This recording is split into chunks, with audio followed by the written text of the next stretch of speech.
नमस्कार दोस्तों, आप सभी का स्वागत है योगेन साहू ऑनलाइन क्लासेस में। मैं आपका दोस्त, आपका होस्ट, आपका ट्यूटर दीपक इस ऑनलाइन प्लेटफॉर्म में आपका स्वागत करता हूं। ये जो क्लास चल रही है स्पेशली हमारे एडीओ के एग्ज़ाम के लिए चल रही है। एडीओ का एग्ज़ाम जिसके बारे में कल थोड़ी सी जानकारी हमने दी थी कि एडीओ के पोस्ट का काम क्या होता है। इनका काम होता है ग्रामीण अंचल में, ठीक है, ग्रामीण क्षेत्र में पंचायत स्तर पर राज्य शासन की ग्रामीण विकास की योजनाओं को क्रियान्वित करना। ठीक है, तो इसके लिए हमको क्या पढ़ना पड़ेगा? ग्रामीण विकास पढ़ना पड़ेगा। ग्रामीण विकास में हम देखें तो सबसे पहले हम आजीविका पढ़े। आजीविका मतलब क्या? जीवन जीने का साधन। गांव में जीवन जीने का सबसे प्रमुख साधन क्या है? खेती। तो कल हम खेती से संबंधित क्या पढ़े? हरित क्रांति। दूसरा, गांव में जीवन जीने का प्रमुख साधन क्या है? पशुपालन। तो पशुपालन से संबंधित आज हम क्या पढ़ेंगे? श्वेत क्रांति। ठीक है, श्वेत मतलब होता है सफेद और क्रांति मतलब होता है कि ऐसा मूवमेंट जिससे कोई परिवर्तन लाया जा सके। ठीक है, क्रांति मतलब ऐसा मूवमेंट जिससे कोई परिवर्तन लाया जा सके। तो श्वेत क्रांति कल हम पढ़े थे। हरित क्रांति में हरित क्रांति का उद्देश्य क्या था? खाद्यान्न के उत्पादन को बढ़ावा देना। श्वेत क्रांति का उद्देश्य क्या होगा? दूध के उत्पादन को बढ़ावा देना। दूध सफेद कलर का होता है, अमृत होता है ना। तो दूध के उत्पादन को बढ़ावा देने के लिए जो क्रांति लाई गई उसको कहते हैं श्वेत क्रांति। उसको क्या कहते हैं? श्वेत क्रांति। देखिए, विश्व में सबसे ज्यादा पशुधन कैटल्स, है ना, कहाँ है? भारत में है। भारत एक ऐसा देश है जहां विश्व में सबसे ज्यादा पशु है। बाकी देशों की तुलना में सबसे ज्यादा पशुधन हमारे यहाँ है। चाहे आप गाय, भैंस, घोड़ा, बकरी, भेड़, है ना, मुर्गी, कुक्कुट, सुअर, है ना, ये सब जो भी पशु है ये सबसे ज्यादा कहाँ है? भारत में है। ठीक है, तो आपको पता है कि अधिकांश पशु क्या करते हैं? दूध देते हैं। जैसे गाय, भैंस, बकरी, भेड़, ऊंट, ये सब दूध देते हैं। ठीक है, अब ये सब दूध देते हैं तो भैया इनके दूध को तो मानव भी उपयोग करता है। तो हमारे यहाँ दूध भी सबसे ज्यादा होता है। अभी वर्तमान में भारत विश्व का सबसे बड़ा दूध उत्पादक देश है। ठीक है, पर पहले ये कहानी नहीं थी। पहले ये कहानी नहीं थी दोस्तों। ठीक है, पहले हमारे यहाँ पशुधन और पशुओं को पालने वाले किसानों की स्थिति, दोनों की स्थिति बहुत अच्छी नहीं थी। ठीक है, बहुत शोषण होता था इन किसानों का, पशु वाले किसानों का बहुत ज्यादा शोषण होता था। ठीक है, तो इनको इनका हक दिलाने के लिए क्या किया गया? श्वेत क्रांति लाई गई। जैसे हम गुलाम थे, ठीक, जब हम गुलाम थे तो अंग्रेजों के द्वारा हमारा बहुत ज्यादा शोषण होता था। तो उस शोषण से बचने के लिए हमको क्या किया गया? क्रांति लाई गई। और क्रांति लाके हमको क्या किया गया? आजाद कराया गया। ठीक वैसे ही ये जो पशु है और इनके जो उत्पादक है और इनका जो उत्पाद है दूध, इसके साथ भी बहुत ज्यादा शोषण होता था। तो उससे बचने के लिए क्या लाया गया? श्वेत क्रांति लाई गई। पूरी कहानी समझेंगे हम, पूरी हिस्ट्री समझेंगे। बहुत अच्छी क्लास होने वाली है। इस क्लास के बाद आपको श्वेत क्रांति एकदम श्वेत श्वेत दूध जैसी क्लियर हो जाएगी। ठीक है, चलिए श्वेत क्रांति, है ना, इंट्रोडक्शन देख लेते हैं। श्वेत क्रांति, अब इसका नाम श्वेत क्रांति इसीलिए है भैया क्योंकि क्या है? ये सफेद रहता है दूध। खाद्यान्न जो फसल है, आपकी गेहूं की फसल है, धान की फसल है, सब हरी रहती है। तो इसीलिए क्या नाम था उसका? हरित क्रांति था।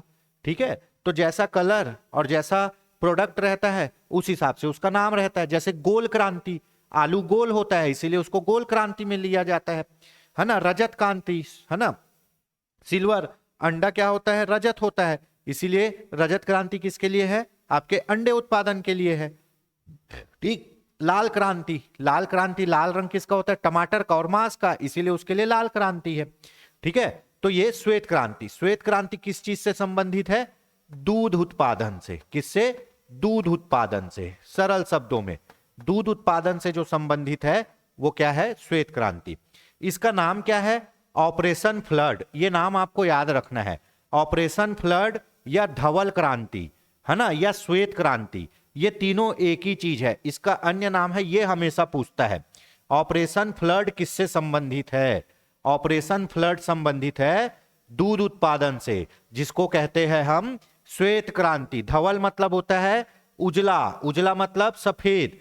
ठीक है, तो ये भी किससे संबंधित है? आपका श्वेत क्रांति से। ये नाम बहुत ज्यादा इंपॉर्टेंट है, पेपर में यही पूछता है। ऑपरेशन फ्लड किससे संबंधित है? ऑपरेशन फ्लड संबंधित है श्वेत क्रांति से। ठीक है, और दूध अपन जो पढ़ते हैं दूध किसका उदाहरण है, मेरे ख्याल से साइंस में जो पढ़ते हैं पायसन का उदाहरण है ना।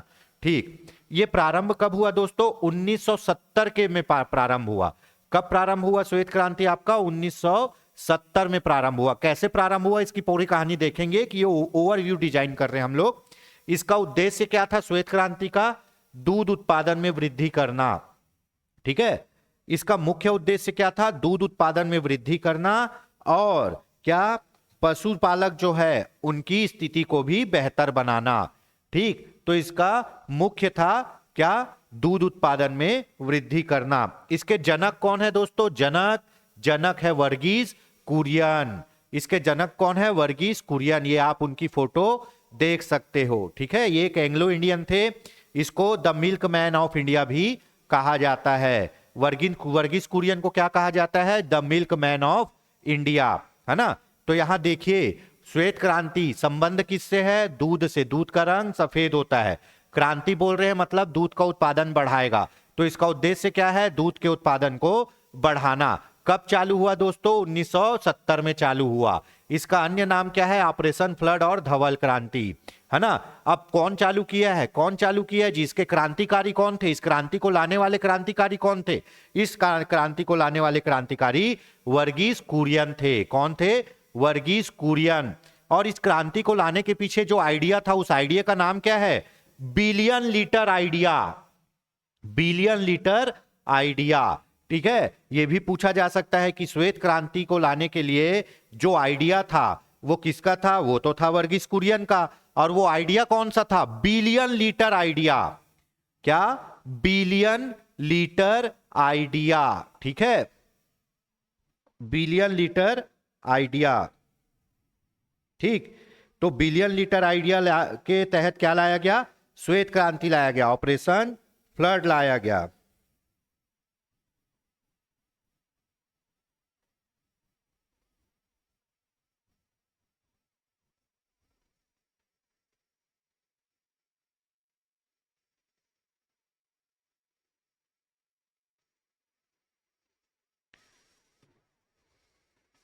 ठीक है, बिलियन लीटर आइडिया, है ना। वर्गीस कुरियन को क्या कहा जाता है, मिल्क मैन ऑफ इंडिया के नाम से भी जाना जाता है। ठीक, यहां तक हो गया। राष्ट्रीय दूध दिवस बहुत इंपॉर्टेंट है। डॉक्टर वर्गीस कुरियन की जयंती कब है, इनकी जयंती है 26 नवंबर को। 26 नवंबर को क्या होता है, 26 नवंबर को, और क्या हुआ है जी, बहुत इंपॉर्टेंट दिन है 26 नवंबर। 26 नवंबर को होता है क्या, विधि दिवस, है ना। इसी दिन 26 नवंबर 1949 को संविधान को क्या किया गया था, अंगीकृत किया गया था, अपनाया गया था। तो संविधान को अपनाने के लिए 26 नवंबर के दिन को ही क्या मनाया जाता है, विधि दिवस मनाया जाता है। और हमारे यहाँ पीएससी का पोस्ट कब निकलता है, 26 नवंबर को ही निकलता है। और 26 नवंबर को ही क्या मनाया जाता है, राष्ट्रीय दूध दिवस मनाया जाता है। राष्ट्रीय दूध दिवस किसके नाम से मनाया जाता है, किसको याद करने के लिए मनाया जाता है, राष्ट्रीय दूध दिवस डॉक्टर वर्गीस कुरियन के जन्मदिन के दिन 26 नवंबर को मनाया जाता है। क्यों, क्योंकि डॉक्टर वर्गीस कुरियन ने क्या किया था, भारत में श्वेत क्रांति लाया था, जिससे दूध उत्पादन में वृद्धि हुई थी। इनका आइडिया क्या था, बिलियन लीटर आइडिया था, जिससे ऑपरेशन फ्लड या श्वेत क्रांति चालू हुआ। तो यहां तक हो गया, है ना, एक ओवरव्यू हो गया ऑपरेशन फ्लड श्वेत क्रांति के लिए। ठीक है, तो ये पूछा जाता है राष्ट्रीय दूध दिवस कब मनाया जाता है दोस्तों, 26 नवंबर को, जिस दिन संविधान दिवस रहता है। इनको कौन कौन से अवार्ड मिले हैं, इनको मिला है रेमन मैग्सेस अवार्ड, है ना, रेमन मैग्सेस अवार्ड 1963 में। इसे एशिया का नोबेल पुरस्कार कहा जाता है। ठीक है, रेमन एशिया का नोबेल पुरस्कार कि फिलीपींस का नोबेल पुरस्कार। ठीक है, देख लेते हैं।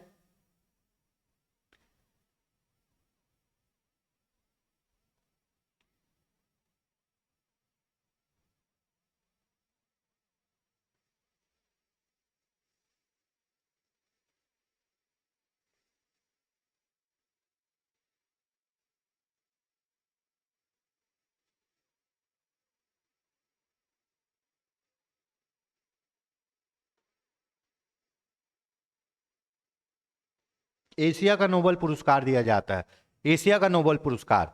रेमन मैग्सेस अवार्ड को क्या कहा जाता है, एशिया का नोबेल पुरस्कार। इसे एशिया के लोगों को दिया जाता है। ठीक है, तो रेमन मैग्सेस अवार्ड इनको मिला हुआ है। ठीक है, उसके बाद पद्मश्री मिला 65 में, पद्म भूषण मिला 66 में, पद्म विभूषण मिला 99 में, विश्व खाद्य पुरस्कार मिला 89 में।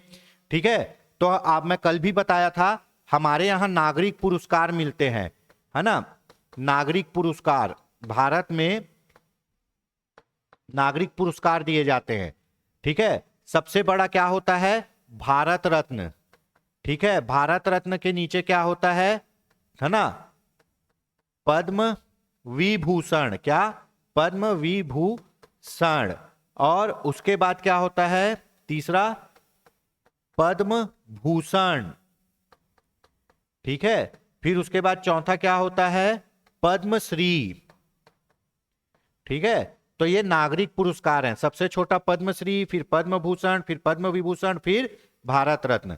अपने यहाँ छत्तीसगढ़ में तीजन बाई है जिसको ये तीनों अवार्ड मिले हुए हैं। ठीक है, तो देखिए भाई हमारे यहाँ इनको पद्मश्री भी मिल गया है, पद्म भूषण भी मिल गया, पद्म विभूषण भी मिल गया, भारत रत्न बस बचा हुआ है।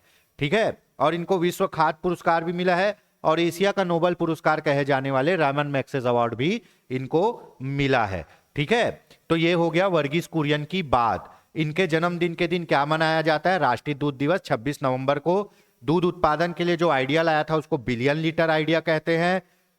कौन सी क्रांति लाया, श्वेत क्रांति लाया, जिसका कब लाया, 1970 में, जिसका उद्देश्य क्या था, दूध उत्पादन में वृद्धि करना। संबंधित संस्थाएं, अब देखिए कैसे ऑपरेशन फ्लड आया, कैसे अमूल बना और संस्थाएं बनी, अब उसका इतिहास देखते हैं। कोई भी चीज को समझने से पहले मेरे दोस्तों, मेरे युद्धवीरों, रणबांकुरों, उसका इतिहास जानना बहुत जरूरी है। अगर आप किसी के इतिहास को जानते हो तो आप उसको बहुत अच्छे से समझ सकते हो। तो भैया श्वेत क्रांति आखिर आया कैसे और क्यों आया, समझिए कहानी, है ना, इंट्रोडक्शन समझिए। ठीक है, पोल्सन डेयरी, ये नाम याद रखिए, पोल्सन डेयरी जिसकी स्थापना 1930 में हुई थी। जाहिर सा बात है उस समय हम लोग गुलाम थे, है ना। यह उच्च श्रेणी, उच्च, है ना, उच्च श्रेणी के लोगों में बहुत ही प्रख्यात था। प्रख्यात था मतलब बहुत फेमस था, लेकिन साथ ही यह देसी किसानों के शोषण के लिए भी विख्यात हो गई थी। ठीक है, अब क्या हुआ, गुजरात में एक डेयरी थी जिसका नाम था पोल्सन डेयरी। ठीक, ये अंग्रेजों के जमाने की डेयरी होगी जो गुजरात के किसानों से दूध लेती होगी या गुजरात के किसानों से दूध खरीद के बेचती होगी, जो भी। तो इसका जो दूध है वो जो बड़े लोग थे उस समय, उन लोग बहुत पसंद करते थे इस डेयरी का दूध। ये डेयरी को बड़े लोगों को दूध बेचती थी ये डेयरी, और बड़े लोग इसको बहुत पसंद करते थे। पर ये क्या करती थी, जिन किसानों से दूध खरीदती थी उन किसानों का बहुत शोषण करती थी।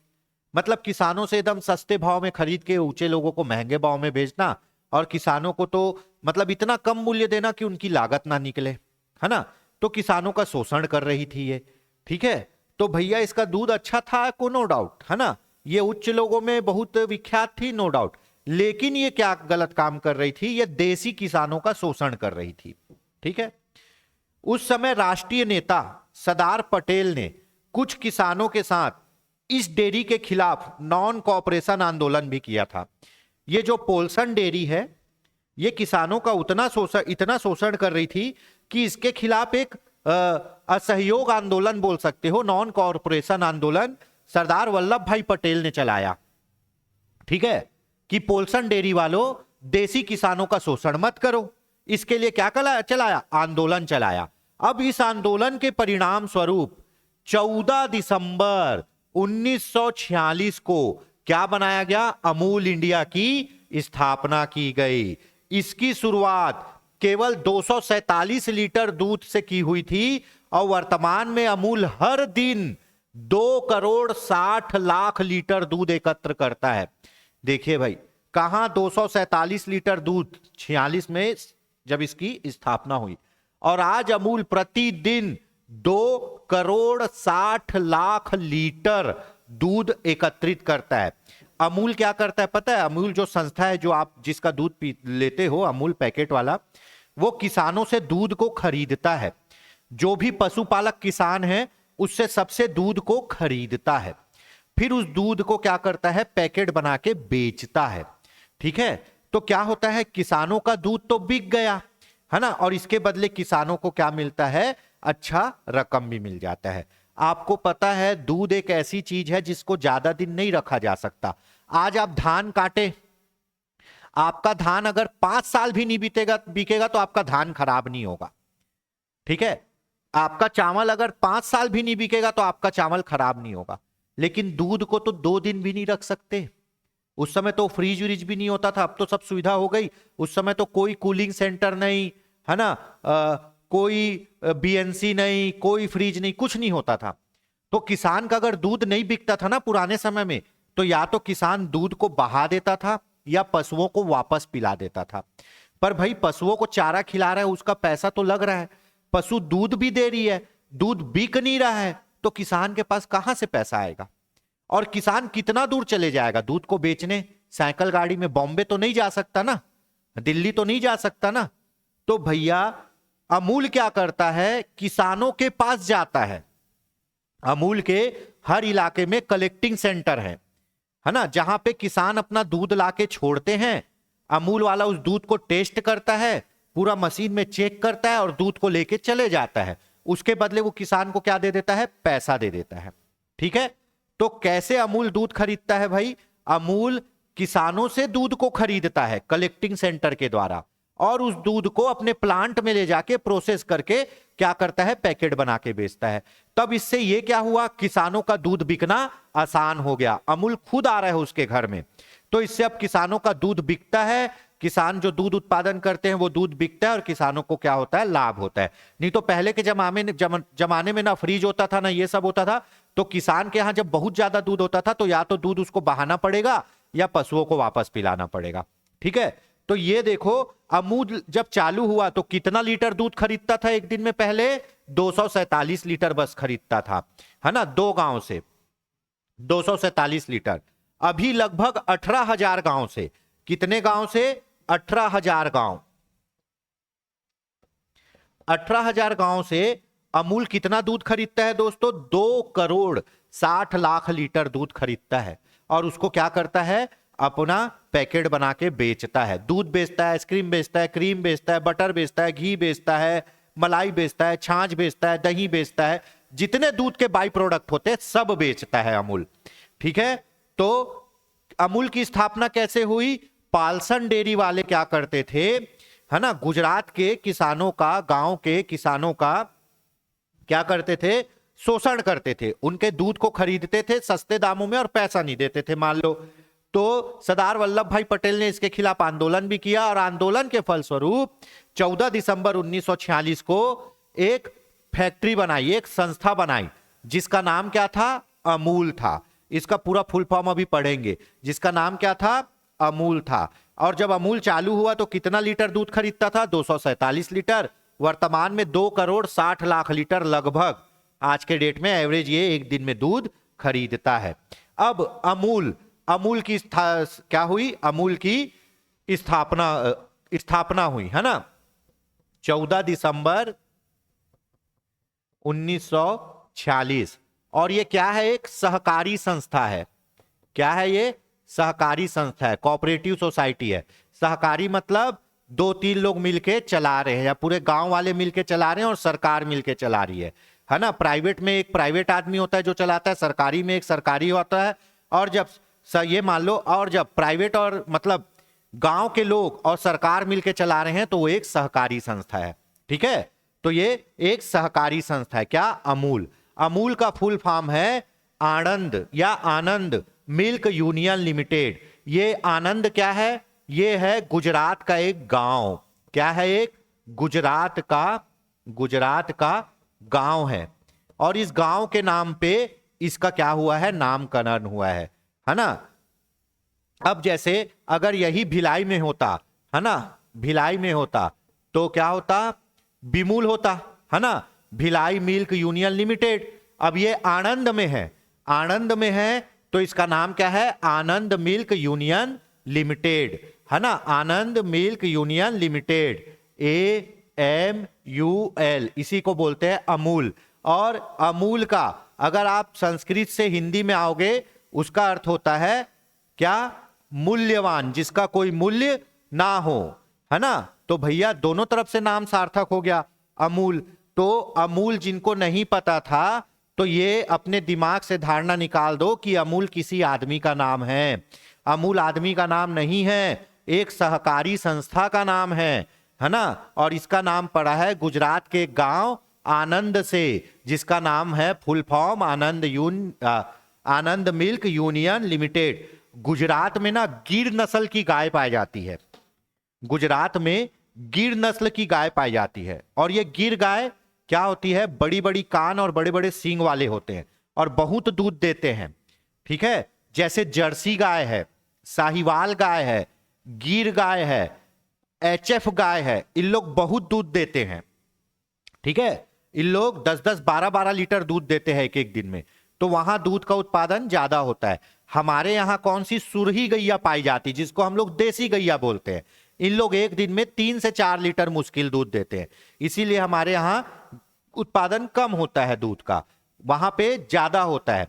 हरियाणा पंजाब साइड आपको साहिवाल, देसी साहिवाल, एचएफ, ये सब नस्ल है गायों की।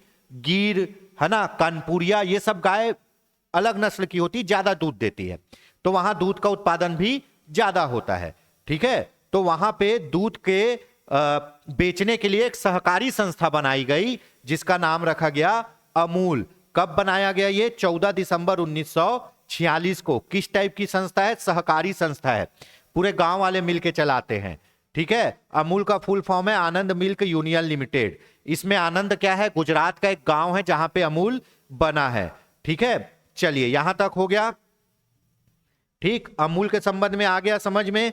अमूल की स्थापना क्यों हुई थी? शोषण के विरुद्ध हुई थी, है ना। कौन सी डेयरी थी? अभी डेयरी पढ़े ना, कौन सी डेयरी जो शोषण करती थी? Polson dairy. पोल्सन डेयरी शोषण करती थी, इसीलिए क्या बना? अमूल बना। अब आता है GCMMF। GCMMF Gujarat cooperative milk marketing federation. यही संस्था अमूल को चलाती है, अमूल की प्रबंध संस्था। अमूल को चलाने वाली संस्था का नाम क्या है? गुजरात कोऑपरेटिव। कोऑपरेटिव मतलब सहकारी, मिल्क मतलब दूध, मार्केटिंग मतलब विपणन, है ना, फेडरेशन मतलब संघ। तो यही संस्था, कौन सी? GCMMF, यही संस्था किसको रन करती है? अमूल को चलाती है। तो यह पूछा जा सकता है अमूल को चलाने वाली संस्था कौन सी है? तो अमूल को चलाने वाली संस्था है Gujarat cooperative milk marketing federation, ठीक है। चलिए आगे देखते हैं। शुरुआत 14 दिसंबर 1946 में गुजरात के आनंद शहर में किसकी स्थापना की गई? Amul. Amul the taste of India. जरासी हंसी प्यार जरासा, Amul the taste of India. Ad आप देखे हो, बहुत प्यारे प्यारे ऐड बनाते हैं ये, ठीक है। चलिए, इसके संस्थापक कौन थे? त्रिभुवन दास पटेल, है ना। इसके संस्थापक कौन थे? त्रिभुवन दास पटेल, ठीक है। इनको क्या कहा जाता है? The Indian milk man. इनको क्या कहा जाता है? The Indian milk man. The milk man of India किसको कहा जाता है? वर्गीस कुरियन को। कई जगह आपको मिल जाएगा, ये बैठे हैं वर्गीस कुरियन और ये बैठे हैं त्रिभुवन दास पटेल। त्रिभुवन दास पटेल ये बैठे हैं और वर्गीस कुरियन ये बैठे हैं, है ना। वर्गीस कुरियन को कहा जाता है the milk man of India और त्रिभुवन दास पटेल को कहा जाता है द इंडियन मिल्क मैन, ठीक है। तो जब क्या बना? अमूल बना। अमूल कब बना? 14 दिसंबर 1946 को। तो इसके संस्थापक सदस्य में सबसे पहले कौन थे? त्रिभुवन दास पटेल। और दूसरे संस्थापक सदस्य कौन थे? वर्गीस कुरियन। तो अमूल के चेयरमैन, अमूल के चेयरमैन, अमूल के चेयरमैन 46 से 49 तक कौन थे? त्रिभुवन दास पटेल थे, है ना। और फिर चेयरमैन, चेयरमैन, है ना, 49 से 2006 तक कौन थे? वर्गीस कुरियन थे, ठीक है। ये वर्गीस कुरियन जी हैं, है ना।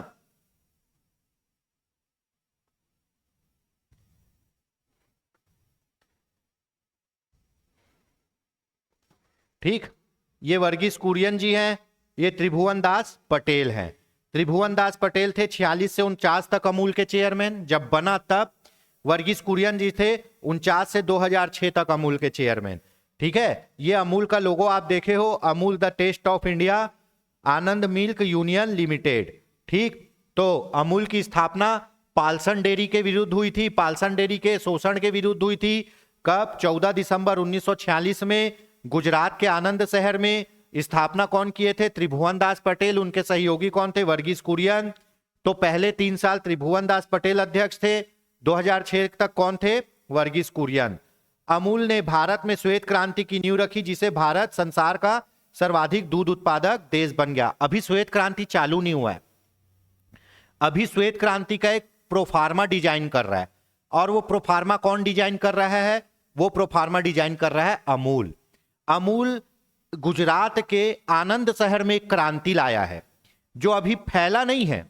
अमूल 1946 में गुजरात के एक आनंद शहर में क्रांति लाया है जो अभी फैला नहीं है। ये फैलेगा कैसे? ये अभी फैलेगा। ठीक है, तो अमूल की स्थापना हो गई है ना। अमूल एक संस्था है और इसी संस्था के तर्ज पर श्वेत क्रांति आएगी, इसी संस्था के फॉर्मेट पर श्वेत क्रांति आएगी। कैसे आएगी? अमूल तो बन गया पाल्सन डेयरी के शोषण के विरुद्ध में, अमूल बन गया। बनाया कौन? त्रिभुवन दास पटेल, वर्गीस कुरियन, है ना। और यही अमूल ने भारत में श्वेत क्रांति की नींव रखी। श्वेत क्रांति लानी है, ये वाला बिगुल कौन फूका? अमूल फूका।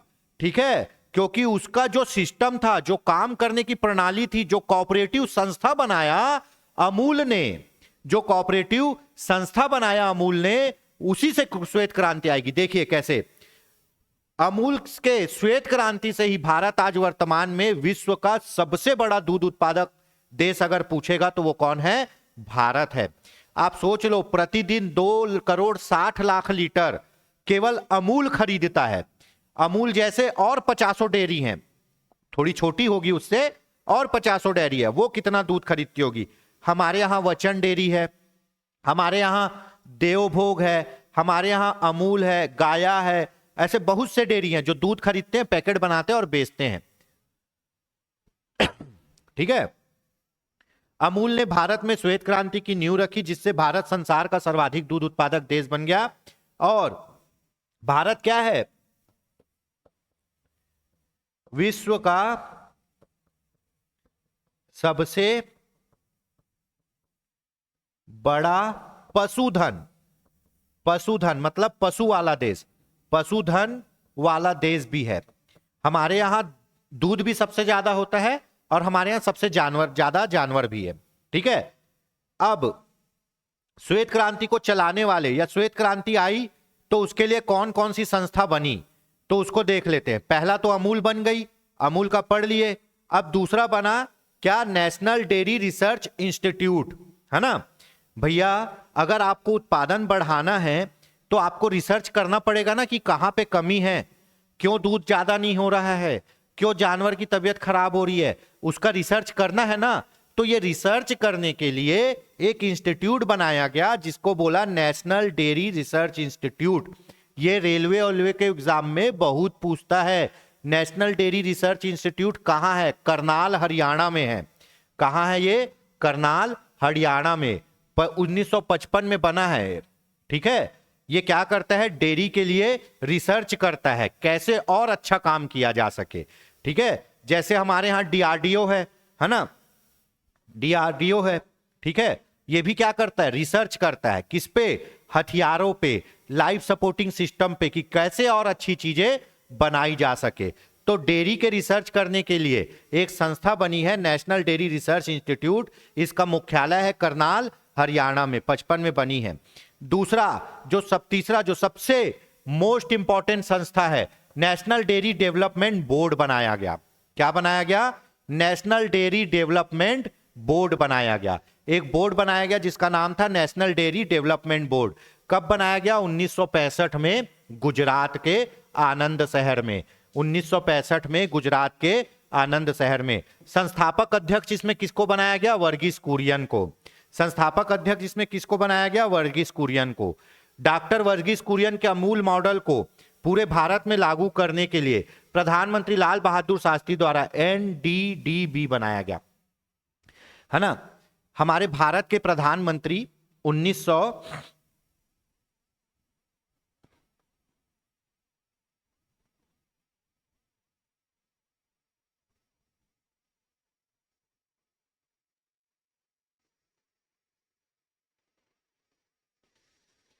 ठीक है, हमारे भारत के प्रधानमंत्री है ना 1965 में, ठीक है, कहाँ गए? गुजरात गए। 1965 में गुजरात गए, ठीक है। कौन? लाल बहादुर शास्त्री जी। क्या करने? है ना, एक कैटल फीड फैक्ट्री का उद्घाटन करने या कोई फैक्ट्री का उद्घाटन करने गुजरात के आनंद शहर में गए। कहानी समझिएगा, अभी तक अमूल चल रहा है, अभी श्वेत क्रांति नहीं आई है, अभी तक अमूल चल रहा है और अमूल बहुत अच्छा काम कर रहा है। पाल्सन डेयरी के शोषण के विरोध में अमूल चल रहा है। आवाज आ रही है? हाँ, पाल्सन डेयरी के शोषण के विरुद्ध में अमूल चल रहा है, अमूल बन गया है, ठीक है। तो अमूल बन गया, अमूल काम भी कर रहा है, वर्गीस कुरियन जी उसको चला भी रहे हैं। हमारे तत्कालिक प्रधानमंत्री लाल बहादुर शास्त्री गुजरात गए कोई फैक्ट्री का उद्घाटन करने, इसी से संबंधित कैटल फीड की फैक्ट्री थी शायद, पशु के चारे वारे की। तो वहां वो रुके और अमूल की कार्य प्रणाली को देखे। लाल बहादुर शास्त्री जी अमूल की पूरी कार्य प्रणाली को देखे कि कैसे अमूल सहकारी संस्था होके किसानों से दूध खरीद के दूध बेच रही है और किसानों को भी लाभ दे रही है, खुद भी लाभ कमा रही है और किसानों का जीवन स्तर ऊंचा कर रही है। कैसे पूरा एक सिस्टम चला रहे हैं अमूल वाले और बहुत बेहतरीन तरीके से चला रहे हैं, जिससे उस क्षेत्र के किसान लोग को क्या हो रहा है? आमदनी अच्छी हो रही है, उनका जीवन स्तर अच्छा हो रहा है ना, वो अच्छे से कमा खा रहे हैं। ये चीज देखा किसने? लाल बहादुर शास्त्री जी ने। लाल बहादुर शास्त्री जी बोले कि ये जो अमूल का मॉडल है इसको पूरे भारत में लागू करो। वर्गीस कुरियन जी को बोले ये जो अमूल का आप लोग कार्य सिस्टम बनाए हो ना, इसको पूरे भारत में लागू करो। और उसको पूरे भारत में लागू करने के लिए क्या बनाया गया? National dairy development board. क्या बनाया गया? नेशनल डेयरी डेवलपमेंट बोर्ड बनाया गया अमूल के मॉडल को भारत में लागू करने के लिए। नेशनल डेयरी डेवलपमेंट बोर्ड बनाया गया कब? 65 में गुजरात के आनंद शहर में। इसके अध्यक्ष किसको बनाया गया? जब यह बना तो डॉक्टर वर्गीस कुरियन को बनाया गया, है ना। डॉक्टर वर्गीस कुरियन के अमूल मॉडल, सहकारी मॉडल को पूरे भारत में लागू करने के लिए प्रधानमंत्री लाल बहादुर शास्त्री ने एनडीडीबी की स्थापना की, नेशनल डेयरी डेवलपमेंट बोर्ड। उसके बाद एक और डेयरी बनी राजस्थान की, क्या? सरस डेयरी। इसकी भी स्थापना कहां हुई? राजस्थान में, ठीक है। अब श्वेत क्रांति में आते हैं, ठीक है। दो चीजें हो गई, पाल्सन डेयरी के विरुद्ध अमूल खड़ा हो गया, अमूल बहुत अच्छे से काम कर रहा है। अमूल का मॉडल पसंद आ गया लाल बहादुर शास्त्री जी को। लाल बहादुर शास्त्री बोलते हैं भैया भारत में और भी ऐसी जगह जहां इसकी जरूरत है, और भी किसान है जहां इसकी जरूरत है, आप इस मॉडल को गुजरात से बाहर निकालो और पूरे भारत में लागू करो। और उसको भारत में लागू करने के लिए NDDB, national dairy development board 1965 में 65 में बना दिए। कब बनाए? 1965 में, ठीक है। अब 1965 में बना दिए, ठीक है। एनडीडीबी कब बना? 65 में। अमूल कब बना? 1946 में, है ना। नेशनल डेयरी, है ना, रिसर्च इंस्टीट्यूट, ये कब बना? ये बना 1955 में, है ना। 46 के बाद सीधा 55, 55 के बाद सीधा 65, ठीक। ये तीन संस्थाओं के बारे में पढ़ रहे हैं। अब क्या बन गया है? नेशनल डेयरी डेवलपमेंट बोर्ड बन गया है। अब ये बोर्ड क्या करेगा? ये बोर्ड करेगा श्वेत क्रांति की शुरुआत। कहानी समझिए, अमूल बना, ठीक, अमूल बना, अमूल मॉडल को भारत में लागू करने के लिए एनडीडीबी बना। अब क्या होगा? श्वेत क्रांति। दूध उत्पादन में तीव्र वृद्धि को क्या कहा जाता है? श्वेत क्रांति कहा जाता है। दूध उत्पादन को बढ़ाने को, पशुधन के बढ़ाने को क्या कहा गया? श्वेत क्रांति। ऑपरेशन फ्लड, श्वेत क्रांति का अन्य नाम क्या है? Operation flood. विश्व का सबसे बड़ा समन्वित डेयरी कार्यक्रम है, ठीक है। यह आपको पता होना चाहिए कि विश्व का सबसे बड़ा डेयरी विकास कार्यक्रम है ऑपरेशन फ्लड श्वेत क्रांति। विश्व का सबसे बड़ा डेयरी विकास कार्यक्रम, है ना। डेयरी मतलब यही दूध दूध के काम वाला, है ना। कौन सा है? Operation flood.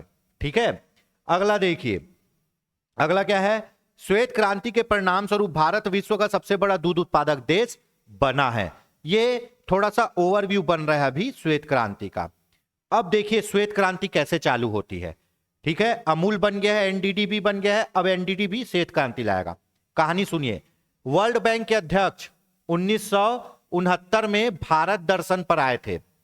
ठीक है, वर्ल्ड बैंक के अध्यक्ष 1969 में भारत दर्शन पर आए थे।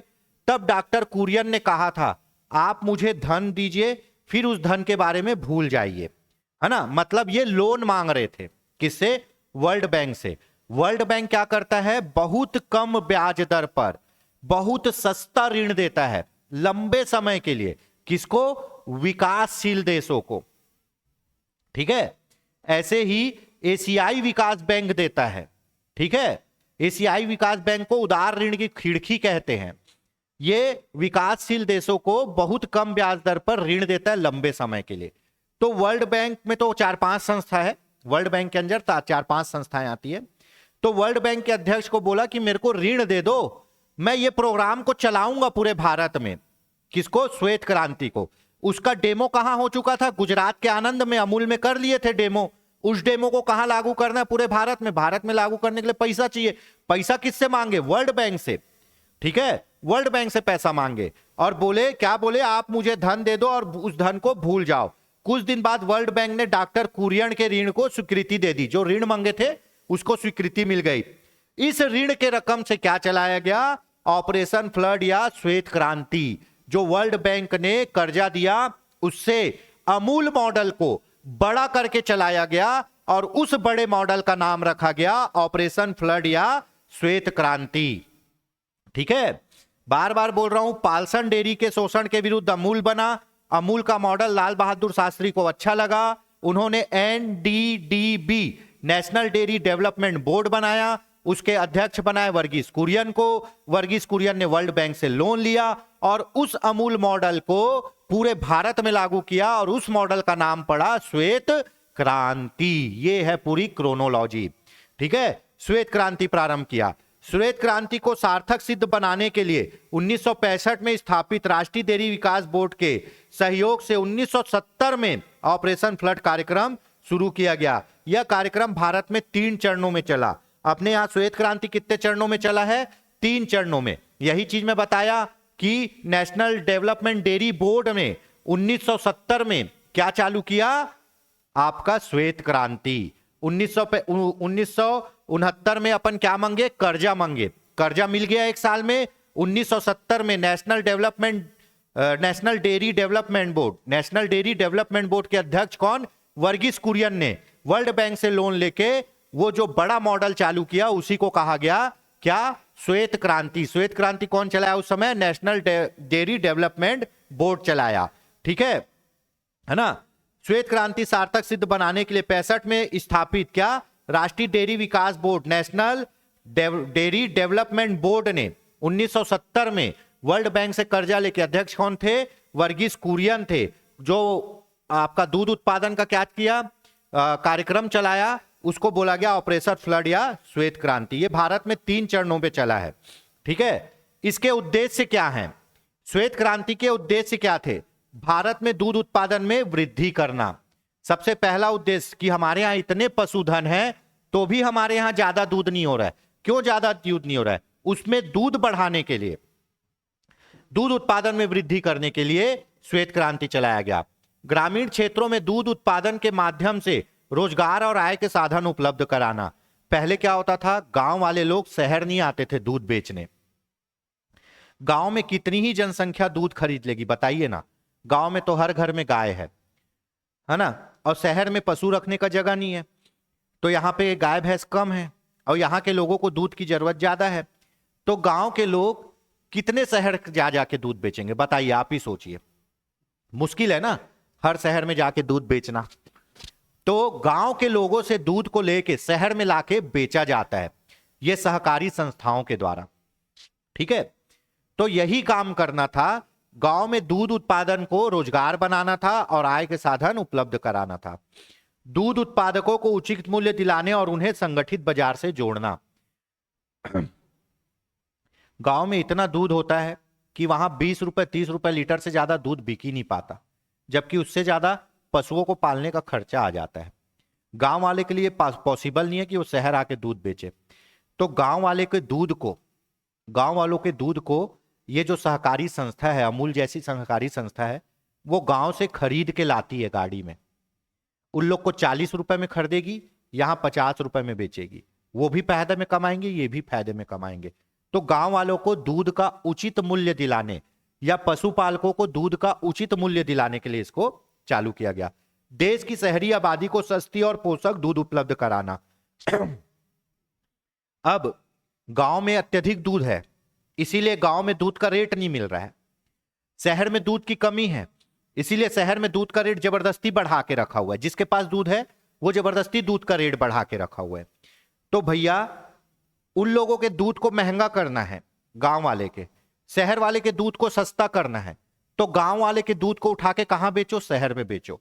ठीक है, तो शहर में अच्छा और सस्ता दूध उपलब्ध कराने के लिए भी क्या किया गया? ऑपरेशन फ्लड काम किया। सहकारी डेयरी संगठनों का विकास कर ग्रामीण विकास को प्रोत्साहित करना। ये जो काम है ये कोई प्राइवेट आदमी नहीं कर रहा है, ये सहकारी संस्था कर रही है ना। सहकारी संस्था मतलब सब मिलजुल कर रहे हैं। इससे क्या होता है? गांव वालों का भी विकास होता है। ठीक है, तो ये इसके उद्देश्य थे। नॉर्मल से प्रथम चरण कब चला? 70 से 80। द्वितीय चरण कब चला? 81 से 85। तृतीय चरण कब चला? 85 से 96। जो ये आपका क्या चीज बोले दोस्तों, श्वेत क्रांति है, ये 3 चरणों में चला है। जो आपका श्वेत क्रांति है ये 3 चरणों में चला है। ठीक है, तो पहला है आपका 70 से 80। इसमें देख लेते हैं।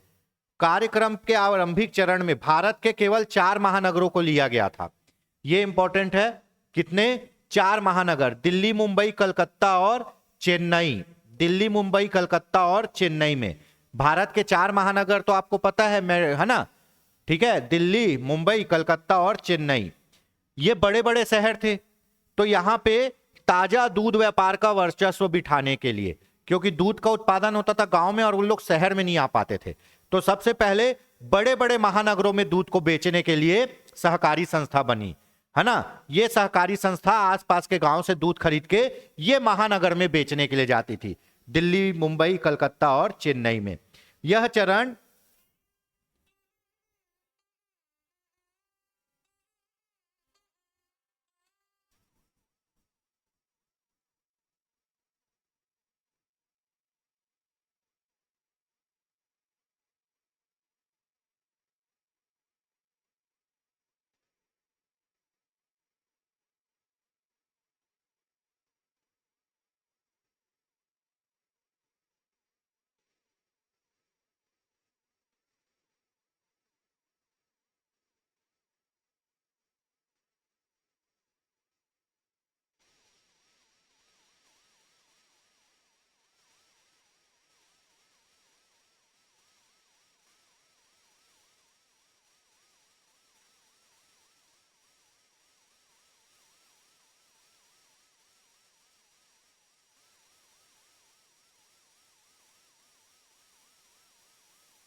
माइक चालू हुआ?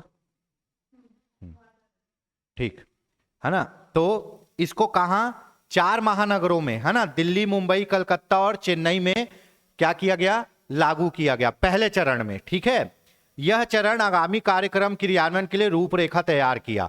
मतलब इसके पहले चरण में जो काम किए गए वो काम आगे वाले चरण को सपोर्ट करने के लिए एक प्लेटफॉर्म बनाए। समझ में आ गया कि महानगरों में दूध बिक रहा है, महानगरों में दूध बेचा जा सकता है।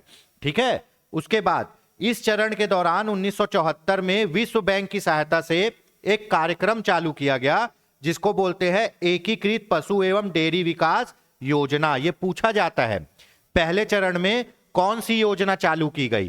पहले चरण में एकीकृत पशु एवं डेयरी विकास योजना चालू की गई। एकीकृत पशु एवं डेयरी विकास योजना की शुरुआत की गई कब? 1974 में।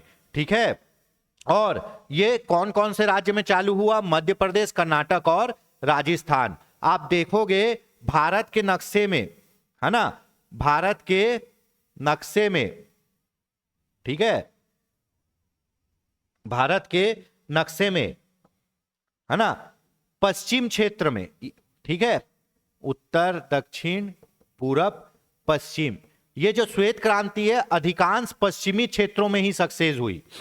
ठीक है, ये राज्य भी देख सकते हो, मध्य प्रदेश, कर्नाटक, राजस्थान सब पश्चिमी राज्य हैं। तो पहले चरण में ये योजना कहां चालू की गई? मध्य प्रदेश, कर्नाटक और राजस्थान राज्य में। दूसरा चरण देखते हैं। पहले चरण में केवल महानगरों में दूध बेचा गया। इस चरण का उद्देश्य उन्नत नस्ल के गाय और भैंस को तैयार करने की योजना 12 राज्यों में लागू की गई। अब देखिए भाई, दूध तो उत्पादन करना है, बहुत अच्छी बात है, आप दूध उत्पादन करना चाहते हैं, ठीक है, पर उस लायक गाय भैंस भी तो होनी चाहिए। भारत के जो पशु हैं वो शारीरिक रूप से बहुत मजबूत है, उनको खेती का काम करवा लीजिए, मेहनत वाला काम करवा लीजिए, वो कर लेंगे, पर उनकी दूध उत्पादन क्षमता उतनी ज्यादा अच्छी नहीं है। इसीलिए हाइब्रिड नस्ल, जिसको संकर नस्ल बोलते, जैसे एचएफ, है ना, हालेस्टियन और फिजिशियन, दो नस्ल को, ऐसे ही कुछ नाम है, दो नस्ल को मिला के एक नस्ल बनाया गया जो बहुत दूध देती, जैसे जर्सी, ये भी बहुत दूध देती है। ठीक है, तो क्या किया गया? पशुओं की नस्ल को सुधारा गया, पशुओं की नस्ल को सुधारा गया, है ना, हाइब्रिड नस्ल निकाले गए जो क्या करते थे? ज्यादा दूध देते थे। अगर अच्छा पशु रहेगा, अच्छा जानवर रहेगा, अच्छा गाय भैंस रहेगा, तभी तो वो अच्छा दूध देगा ना। तो दूसरे चरण में मुख्य रूप से पशुओं पे ज्यादा ध्यान दिया गया, ज्यादा दूध देने वाले पशु विकसित किए गए। ठीक है ना, और इसमें मध्य प्रदेश में ये लागू किया गया। इस चरण के दौरान समन्वित डेयरी विकास कार्यक्रम की शुरुआत की गई, है ना।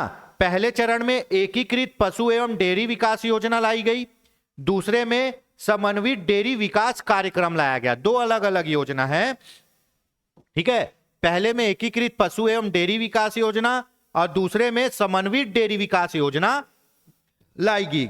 ठीक है, अब पहले 4 महानगर को चुने थे, अब 200 से ज्यादा बड़े बड़े नगरों को चुना गया और फैला दिए कार्यक्रम को।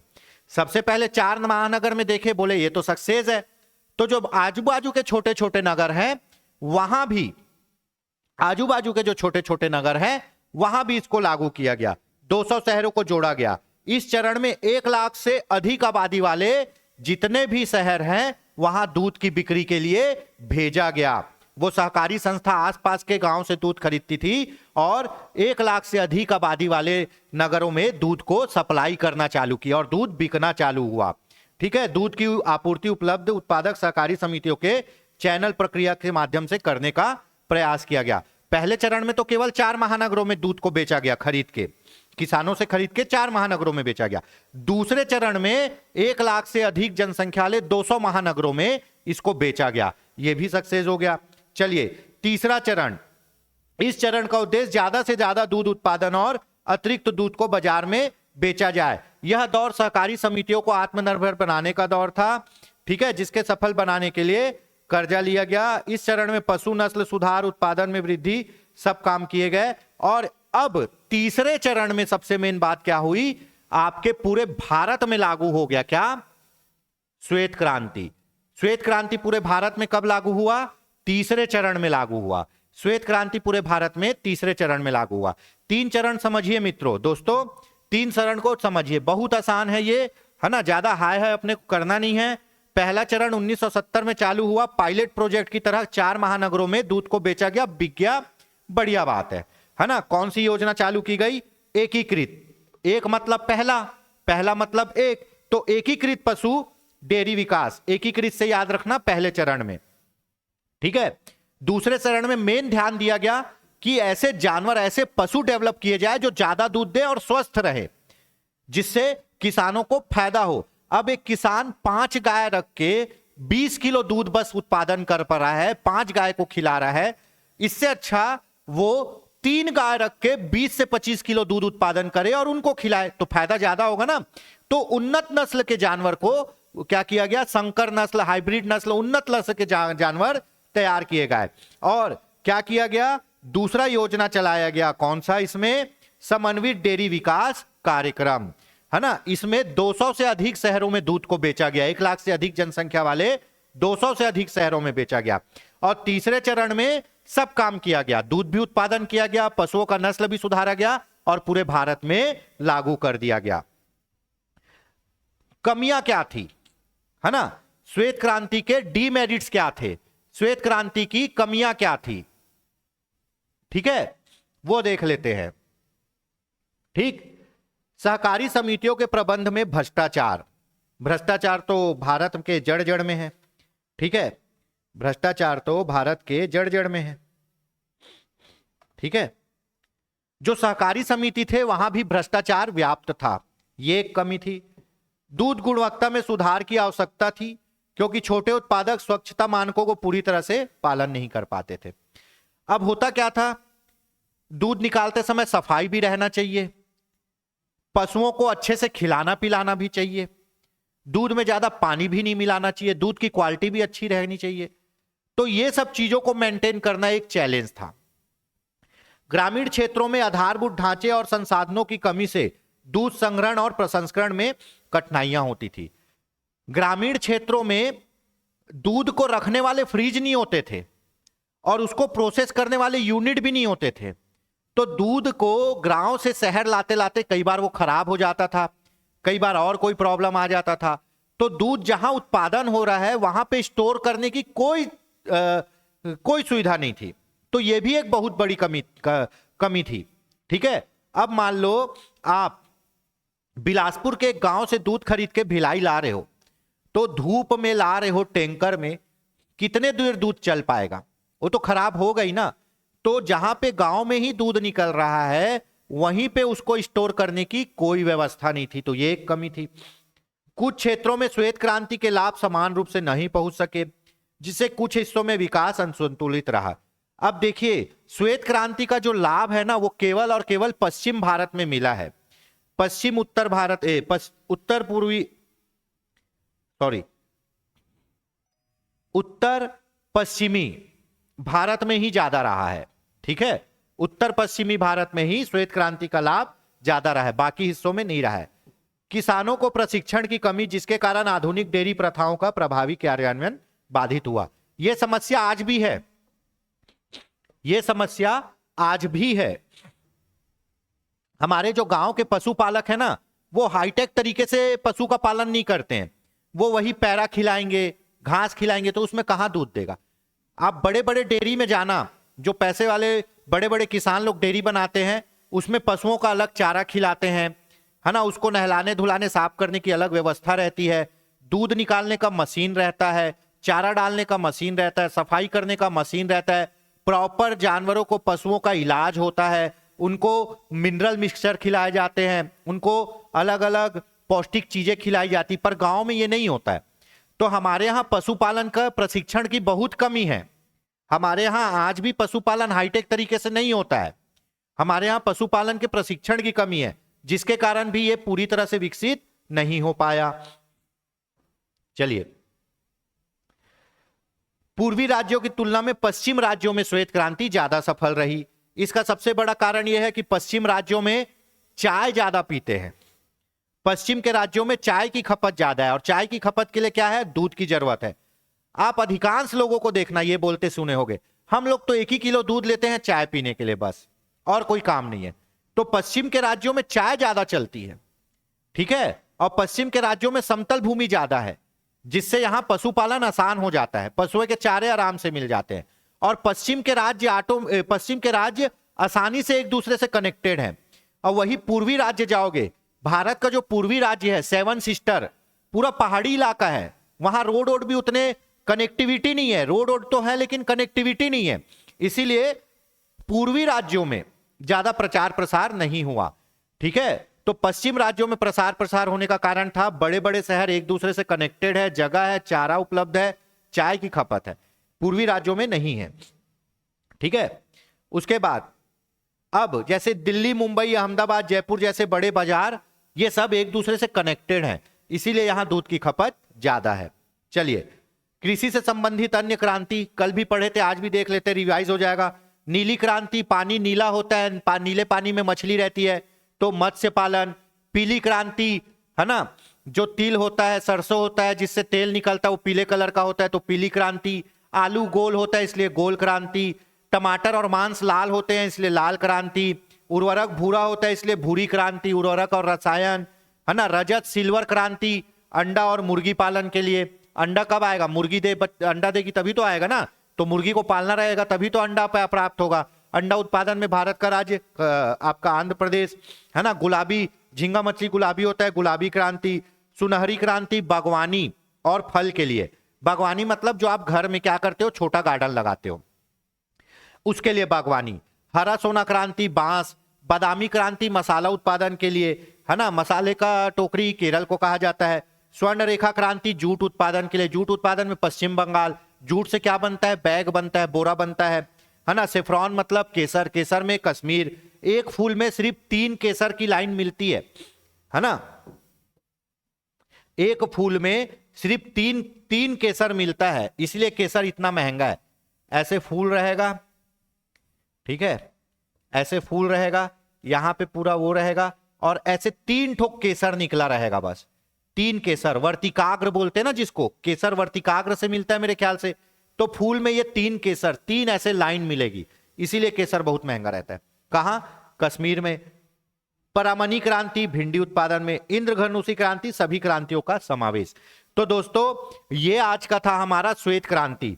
मेरे को लगता है कि काफी अच्छा डिस्कशन हुआ है ना, काफी अच्छे से हमने इसको समझा है, ठीक है। और मेरे ख्याल से बहुत डिटेल में पढ़े हैं, तो एडीओ एग्जाम के लिए तो है ही है।